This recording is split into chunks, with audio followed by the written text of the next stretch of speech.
Hello, good morning student. Dear student, today I am going to teach you the remaining part of the lesson, the last lesson. I heard Mr. Hamel say to me, I would not scold you, little friends, you must feel bad enough. See how it is every day we have said to ourselves. We had we have said to ourselves, Wah, I have plenty of time. I will learn it tomorrow. And how you see where we have come out. That is the great trouble with Alsex. She puts off learning till tomorrow. How those fellow out there will have the right to see to you. How is it you pretend to be Frenchman, and yet you can neither speak nor write your own language, but you are not the worst. Poor little French, we have all a great deal to reproach ourselves with. Here, I heard the narrator French saying that I heard Hamel say to me, Mr. Hamel said to French that he would not scold you. Mr. Hamel said to French he would not scold French. Little French, Mr. Hamel calling to French, little French. You must feel bad enough. You must feel bad मतलब तुम्हें बहुत ज़्यादा बुरा लग रहा होगा. Mr. Hamel saying to French. See how it is every day we have said to ourselves, wow, we have plenty of time. देखो बात क्या है कि प्रतिदिन एवरीडे हम अपने से कहते हैं कि वाह मेरे पास तो बहुत ज़्यादा वक्त है. We have a plenty of time means मेरे पास बहुत ज़्यादा वक्त है, हमारे पास बहुत ज़्यादा समय है. I will learn it tomorrow. I will learn it tomorrow means कि हमारे पास अभी बहुत वक्त है, इसे मैं कल पढ़ लूँगा. और देखो अब हम क्या कहाँ पर आ गए हैं. कह रहे कि वाह, कह रहे कि वो see where we have come out. अब हम कहाँ स्टैंड करते हैं, कहाँ पे खड़े हैं, कहाँ पे आ गए हैं. That is the great trouble with Elsex. और ये अपने आप में कहीं ना कहीं कह रहा है कि ये अल्सेक के साथ ही है तो सबसे बड़ी मुसीबत आ गई है. क्या मुसीबत है? कह रहा है she puts off learning till tomorrow. Now those fellow our there will have the right to say to you. It means कहने का मतलब क्या है कि वे अगले दिन क्या है कि वे अगले दिन पर दिन सीखना टालती रहती है. किस प्रकार से मैं कल सीखूंगा, आज मैं कल सीखूंगा. और उन बाहर के लोगों को अब कहने का बिल्कुल अधिकार होगा. क्या बात है कि why did you not learn your language. आपने अपनी लैंग्वेज सीखी क्यों नहीं. Now those fellow out there will have to right. उनको अधिकार होगा to say to you how is it. क्या अधिकार होगा कि क्या बात है. हाउ इज इट क्या बात है. You pretend to be Frenchman. तुम कहते हो क्या बात है कि तुम कहते हो कि तुम फ्रांस के लोग हो, लेकिन यट मीन्स तो फिर भी you can neither speak nor right your own language. तुम अपने आप को फ्रेंचमैन कहते हो, न तो आपको फ्रेंच लिखनी आती है और फिर भी तुम अपनी भाषा को न तो बोल सकते हो और न ही लिख सकते हो. तो तुम कहाँ से फ्रेंच हो गए. But you are not to worst. कह रहा है लेकिन कह रहा है तुम्हारी स्थिति सबसे बेकार नहीं है. Your condition is not so worst. Poor little French, we have all a great deal to reproach ourselves with. लेकिन तुम्हारी स्थिति क्या इतनी बेकार नहीं है. फ्रेंच से हेमल कह रहा है बेचारे छोटे फ्रेंच, हम खुद को बहुत सी बातों के लिए धिक्कार सकते हैं. कहते we are responsible for so many talks many things. बहुत सारी बातों में हम अपने आप को इसमें रिस्पॉन्सिबल समझते हैं. Your parents were no anxious enough to have you learn. आपके जो your parents were not anxious enough to have you learn. They prefer to you put to work on a farm or the mills or so as to have a little more money, and I have also been blamed also have I not often sent you to water my flowers instead of the learning your lessons। यहाँ पर फिर mister हैमल friend से ये कह रहे हैं कि इसके लिए आप ही जवाबदार, रिस्पॉन्सिबल। तुम्हारे माता पिता कह रहे your parents were not anxious enough to have to you learn, your parents were not much interested, much excited to you that you will learn something. आपके पेरेंट्स भी आपके प्रति कह रहे आपके तुम्हारे माता पिता तुम्हारे पढ़ाने के लिए बहुत ज़्यादा इच्छुक नहीं थे, इंटरेस्टेड नहीं थे। They prefer to put you to work on the farm at और मिल्स, और वे चाहते थे आपके parents, your parents wanted that कि you should work on the farms as well as the mills, कि वे चाहते थे वे तुम्हें किसी खेत या मिल में काम पर लगाए ताकि you can learn money, you can earn money, कि तुम क्या कमा सको, पैसे कमा सको, मिल में जा कर के खेत में जाके कुछ पैसा आएगा, और so as you have too little more money, तो आप कुछ पैसा। And I have been able, कह रहा है I have been to blame also, और अपने आप के लिए भी मिस्टर हैमल यहाँ पे कहते हैं कि मैं भी इसमें दोषी हूँ। आई एम ऑल्सो ब्लेम, क्या मैंने तुम्हें कह रहा है मेरे को क्या, I not often sent you to water my flowers, क्या मैंने आपको भेजा नहीं, पढ़ने की बजाय मैंने आपको कहा कि जा पौधों में, मेरे पौधों में पानी डालो, क्या मैंने आप पाठ पढ़ाने के बजाय कई बार अपने फूलों को पानी देने के लिए आपको नहीं भेजा था। It means I am also responsible for this, इसके लिए मैं भी क्या हूँ, रिस्पॉन्सिबल हूँ। और आगे कह रहा है I wanted to go fishing, और जब मेरा मछलियाँ पकड़ने का मन होता था तो क्या मैं तुम्हें छुट्टी नहीं दी देता।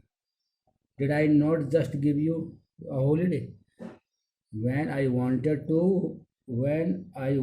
टू गो फिशिंग, जब मेरा ये इंटरेस्ट था कि मुझे मछली मारने जाना है तो मैं आपको छुट्टी नहीं देता, इसलिए मैं भी इसके लिए रिस्पॉन्सिबल हूँ। Then From one thing to another, Mr. Hamel went to talk of the French language, और एक के बाद एक बातों को देखते हुए अब now Mr. Hamel is coming on the topic of the French language। अब Mr. Hamel फ्रेंच लैंग्वेज के बारे में बात कर रहे हैं, saying that it was the most beautiful language in the world, और ये क्या कह रहे हैं कि जो फ्रेंच लैंग्वेज है ये संसार की सबसे महत्वपूर्ण, सबसे ब्यूटीफुल लैंग्वेज है।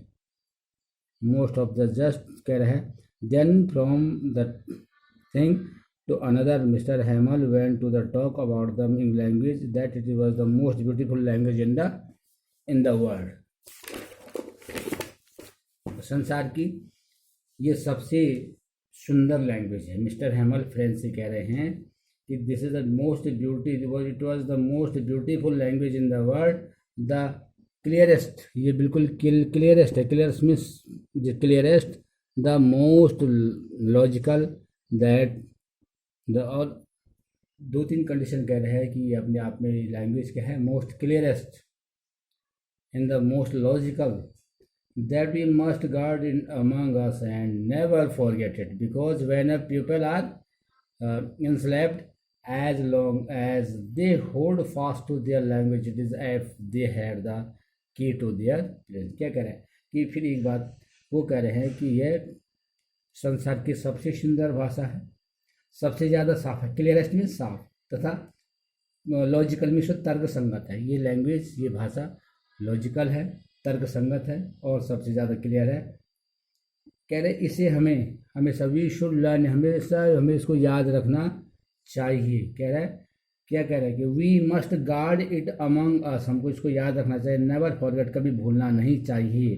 Because when a people are enslaved, क्या कह रहे हैं, और इसका भी नहीं बोलना चाहिए, क्योंकि जब कोई देश क्या हो जाता है, इंस्लेव का नाम होता है गुलाम हो जाता है, तो जब तक वे अपने भाषा से पूरी तरह जुड़े रहते हैं तब तक उनके पास अपनी जेल से बाहर निकलने की चाबी रहती है। क्या कह रहा है, ऊपर कह रहा है कि because when people are enslave, जब लोग किसी कोई देश गुलाम हो जाता है, as long as they hold fast their language, जब तक उनकी अपनी भाषा को जानते हैं, it is if they had to key, तो उनके पास एक चाबी रहती है, they can out of the prison, वो जेल से बाहर आ सकते हैं। Then opened a grammar and read in our lesson. और उसके बाद मिस्टर हैमल क्लास में कहते हैं, उनसे कहते हैं कि व्याकरण की पुस्तक खोली. Mister हैमल open the grammar book and taught us a lesson. हमको एक पाठ पढ़ाया, ग्रामर के लेसन बुक को खोल करके पढ़ाया. I was amaze to see how well I understand it. कह रहे मुझे बड़ा आश्चर्य हुआ, फ्रेंड्स कह रहे हैं उस दिन मुझे बड़ा आश्चर्य हुआ कि मैं इस ग्रामर की लैंग्वेज को, इस ग्रामर के चैप्टर को कितनी अच्छी तरह समझ गया. All he said seemed so easy. और सब कुछ मुझे बहुत ईजी लग रहा था. सो ईजी, इतना. आई थिंक टू, मैंने भी सोच that I had never listen to carefully, कि मैंने कभी भी, मैंने फ्रेंच सिंग दैट, फ्रेंच क्या कह रहा है कि आई हैड नेवर, मैंने सोचा कि मैंने कभी भी कोई भी लेसन ध्यान से नहीं सुना, कोई topic. And that he had never explain everything with so much patience. और मिस्टर हैमल ने भी इतने धैर्य से कभी ऐसा कोई पाठ नहीं पढ़ा है.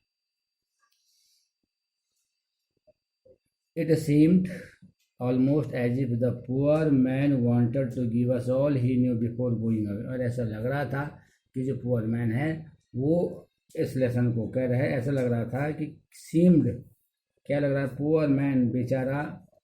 पुअर मैन मीन्स मिस्टर हैमल के लिए यहाँ पे पुअर मैन कहा गया है कि हुई wanted to give us all the he knew. वो उस दिन हमको वो सारा ज्ञान देना चाहते थे जितना वो जानते थे, बिफोर गोइंग अवे, दूर जाने से पहले. And put it all into our heads, to our one stop. और एक ही बारी में उस सारे ज्ञान को वो हमारे मस्तिष्क में उड़ाना चाहते थे. After grammar we had to learn writing that day. Grammar की कह रहे कि after grammar we had to learn, we have to learn that day, हमने राइटिंग सीखी. Mr. Hamel had new people for us, copies for us, and written in a beautiful round hand, French, Alsac, French, Alsac. They looked like little large floating everywhere in the school room,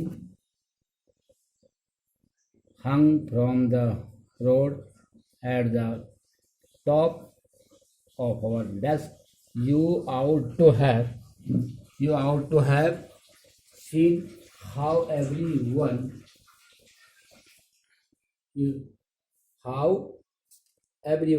everyone means the प्रत्येक set to work and how quiet it was. The only sound was be scratching on the pen over the paper. Once some